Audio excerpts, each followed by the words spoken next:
Happy Friday, Medina City Schools. This is Superintendent Sable with Superintendent's Desk. Today I'd like to review several topics with you that our Board of Education had discussed at our past work session this Monday night. Work sessions are meetings, working meetings, where our board members as well as our administration discuss various topics that will or could impact the district. The intention is to get varying viewpoints and opinions so that we can formulate quality decisions that are going to be in the best interest of our district as well as our students. Much of the legwork occurs at these work sessions, and then you see the results at our regular board meetings, and that's where the final decisions are actually made. We talked about three important things this past week, which I think it's important that our community is aware of. The first one is in regards to our Bowman house, which I'll explain in a moment. The second is about our high school student schedule, graduation requirements, as well as class ranking. And the third is about the possibility of an assistant athletic director position. First, let's talk about the Bowman house. What is it? The Bowman house is an actual house that we lease from the city. It's located right at the entrance to Reagan Park. We use the Bowman house in order to provide special education services for students up through age 22, which we're mandated to do by law.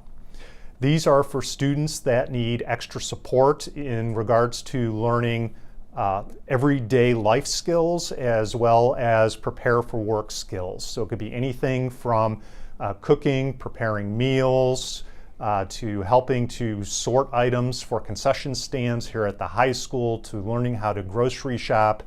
And it's an effort to make these individuals more independent and prepared for when they leave our walls. Now, we're mandated by law to provide these services to students, as is every district across the state of Ohio. What differs for us a little bit from other districts is that we're able to provide these services in-house because of our size. Most districts only have a few students participating in these programs, so what they'll do is they'll outsource the students. They'll pay other entities in order to provide these same academic services. And the typical price tag on that is approximately $80,000 a student. Because of the number of students we have participating in the program, we're able to offer it here in-house at a lower cost than it would be to outsource these services for our students. Now, that's not only a positive because it saves us money, it's also a positive because it allows us to be directly involved with the academics of our students, which is ideally the position we want to be in, making sure Medina students are getting the best education possible. Now, this program is housed in a location which we currently lease from the city of Medina. We are interested in owning our own property so that we have a long-term spot where we know this program can continue. We were fortunate this past year that an opportunity became available to do a property swap with the city so we would actually own the Bowman house. So what we're doing is we're purchasing another piece of property and we're going to be swapping that property with the city for the Bowman house. The property that we're purchasing is going to be costing the district approximately $65,000, which is a fairly cheap rate for a piece of property, and then swap and get this house for our students. And I really thank the city for their willingness to work with us and provide us with this cost-effective method. I do think it's important to note that we have been looking in the past for potential other locations to house this program. And the costs to do that were upwards of $200,000 just to purchase property. In addition to purchasing the property, we would have to prepare the property and make sure it was handicap accessible, because many of our students that are in this program are in wheelchairs or electric wheelchairs. So they need wider doorways, wider halls, and easy access around the house so they can learn their life skills. We're in a situation here where for only $65,000, we're able to purchase this other property for the city, swap it out for the Bowman house, and continue the program that we've been running for the past several years that's saved us money, provided us the best academics for our students, and we're doing it at minimal cost. If you have any questions about the property swap, please don't hesitate to reach out to me to ask. I know some of the ideas behind this can be difficult, but really this is for the long-term longevity of this program, and it's going to end up saving us money in the long run. The second important piece that we covered at the meeting was in regards to the high school. Mr. Jeff Harrison, high school principal, has been working diligently with the staff at the high school, students and parents to look at the amount of credits that we require for graduation, to look how we rank students in terms of class rank, looking at weighted grades and what weighted grades mean. And in addition to that, as part of our strategic plan, exploring ways that we can better recognize students for their academic success. We're nearing the end of this project, and we're getting to the point where we want to start making some recommendations to our Board of Education for changes. So we had some pretty in-depth conversation at our work session regarding all of these topics. Right now, it looks like we are going to be moving forward with the recommendation to increase the amount of credits we're requiring for graduation. Currently, we require 20 credits for graduation from Medina High School. This is the state minimum of credits, and this is lower than any other high school within the county. Every other high school within our county is at least 21 credits for graduation. So what we're looking to do is increase our credits up to 21. We want to raise the bar for our students. We want to encourage them to take more courses while they're at our high school and make sure that they have full schedules throughout their high school careers. I strongly believe that by adding the additional credit, it's going to make our students more rounded. They will pick up these credits through extracurricular classes, and what I mean by that is that they're classes outside the cores. So they'll be looking at music, art programming, psychology, foreign languages, any of those types of programs will fit within this category. One question I've gotten as we've been working through this process is, why don't we go to 22 or 23? And the reason for that is we're trying to be financially responsible. Part of adding credits and increasing requirements for students at the high school means adjusting, or the potential of adjusting, staff. Because if students have to complete more credits to graduate, that means that we need more classes offered at the high school. It's actually one of the reasons why we were at the state minimum. We stayed at the state minimum many years ago when everybody else increased because we were facing financial difficulties, and we didn't have the ability at the time to ensure that the classes and the teachers would be in place for students to meet those standards. Well, with every student every day and our student first approach and meeting our strategic plan, we've added some elective positions. We now have the resources to ensure that our students can be served. We can do that by increasing it by 1 credit without adding any additional costs. Once we start talking about going up to 22 or 23 credits, as some other districts have, then we start getting into the need to add more teaching positions as well as more class offerings. And that may be a decision that we make down the road, but right now, with the strategic plan that we're following, that's not within our goals. Student recognition. Currently, we class rank all of our students. What we'd like to do is move away from that system and move to a Latin system similar to what colleges and universities use. So it would be a cum laude system. Moving to a cum laude system would allow us to recognize more students. We would use the system at every single grade level, so not just senior year. And students, instead of competing for class rank, can work more collaboratively in trying to reach a goal of a GPA. We're still going to be recognizing our top students like we always have. We're looking at ways to recognize them even further at graduation, whether it's through cords or medals or some other symbol that they can wear at graduation. We're looking at academic lettering that would be rolled into this Latin system procedure. So there's much more to come with this process. But I do want you to know, and I've got a lot of questions about what we're doing at the high school with this. It looks to me like we're heading this direction with the Latin system. I know Mr. Harrison wants to work more with students with how to recognize them as we move into this system. My hope is that in the coming weeks at a regular meeting, I'm going to be able to recommend moving this direction to our Board of Education and we can get it in place. One of the decisions that we have to make is which class at the high school do we start this with? One thing we don't want to do is put any students at a disadvantage. And what I mean by that is if you're a junior or senior, changing the rules of the game that late, is it fair? Is it best for students? I'm not sure right now, but those are some of the conversations. Those are the discussions that we need to look into so we're making the right decision. The last piece we were looking at the high school has to do with weighted grades.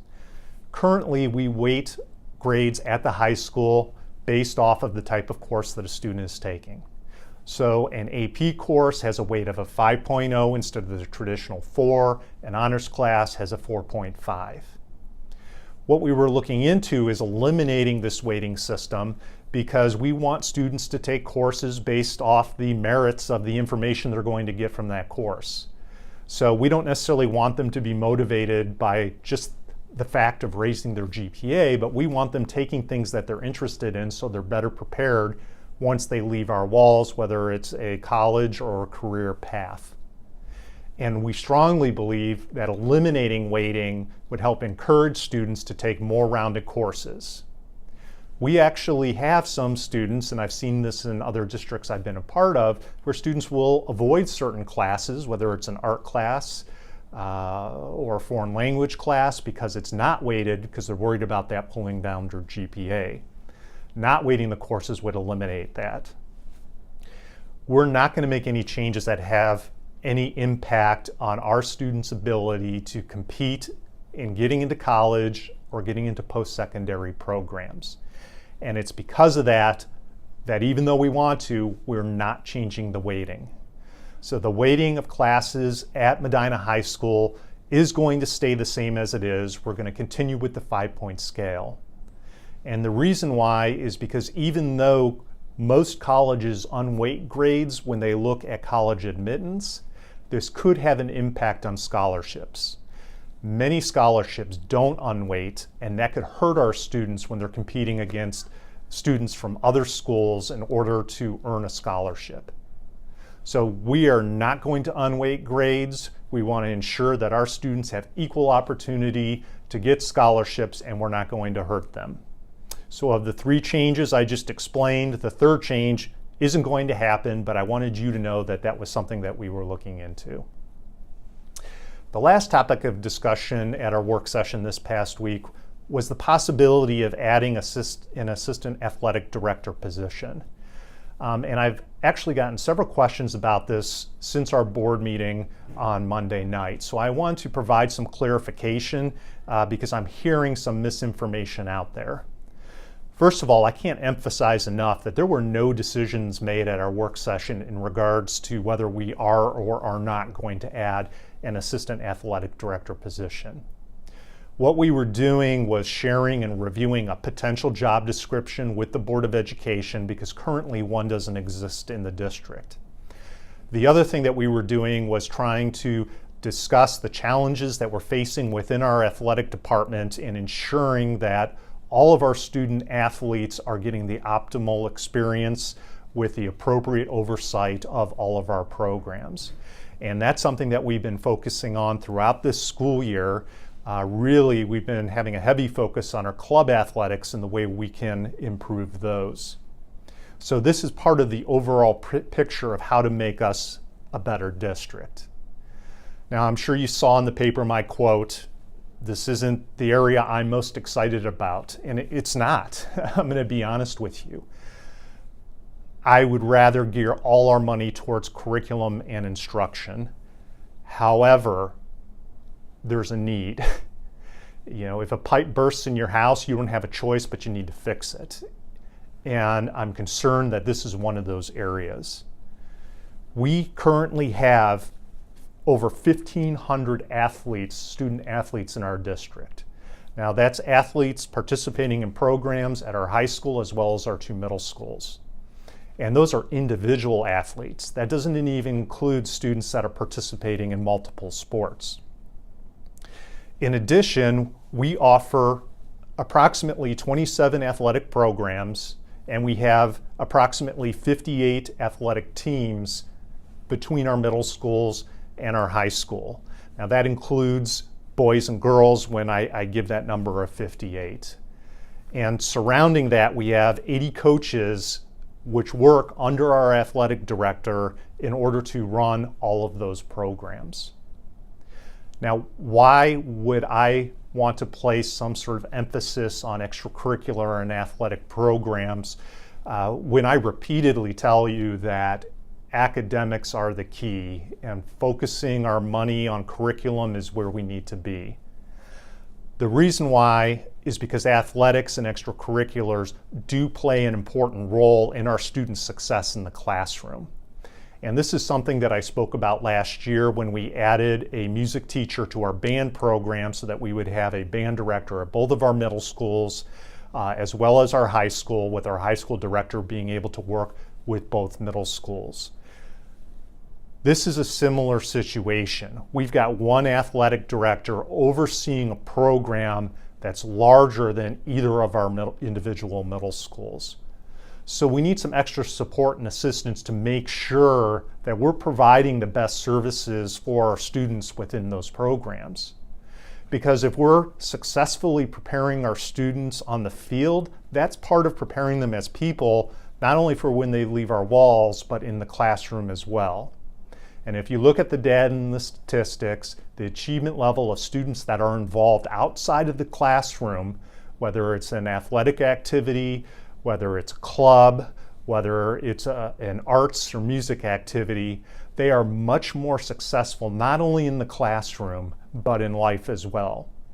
So in an effort to provide a well-rounded education and opportunity for our students, we want to make sure that all of our extracurricular programs are operating in the best means possible. What this means is there is a need within our athletic department in order to provide more support. What does that support look like? That's what we're working through right now. One option is offering an assistant athletic director position that could help take on some of that responsibility. They could become leaders directing at the middle school level, as well as being extra support for clubs and varsity athletics at the high school as well. Is that the best direction to go? I'm not sure yet, and that's part of what we're trying to figure out. There are other options. Many school districts, including some of the ones that I came from, don't hire an assistant athletic director. However, they have a teacher on assignment who basically serves within that role. And that's actually what Medina used to do before we had the vast levy cuts. We actually had a teacher on assignment that was essentially the assistant athletic director. That position was removed back during the levy cuts. Since then, we've added more athletic programs, but we never brought back that position. It is possible we could end up going that direction, but I want to make sure whatever decision we're making is in the best interest, the long-term interest of our programs. What we're not trying to do is reduce any responsibilities of people that are already in place. What we are trying to do is expand and provide better services for our students and our families that are participating in these programs. This isn't going to stop our principals from being a part of being at those athletic programs and interacting with our students in those programs. But what it is going to do is it's going to create more contact points and more opportunities as we're working with scheduling, as we're providing professional development to coaches, as we're making the classroom athletic field connection, which is a goal that I want to see within our athletic department. Because our students are students before they're athletes, and that's the expectation that we as a district have for all of our students. I will provide you more information and keep you informed as we move forward and try and make some of these decisions. We're trying to weigh out what's best. I appreciate all of your feedback and I really encourage it to keep on coming. I don't want you to hesitate to reach out to me if you have any questions or any ideas. We are fortunate that we do have supplemental positions currently in place where we have teachers that are on supplemental contracts that help us out with athletics, especially at the middle school level. I don't see drastic changes to that model.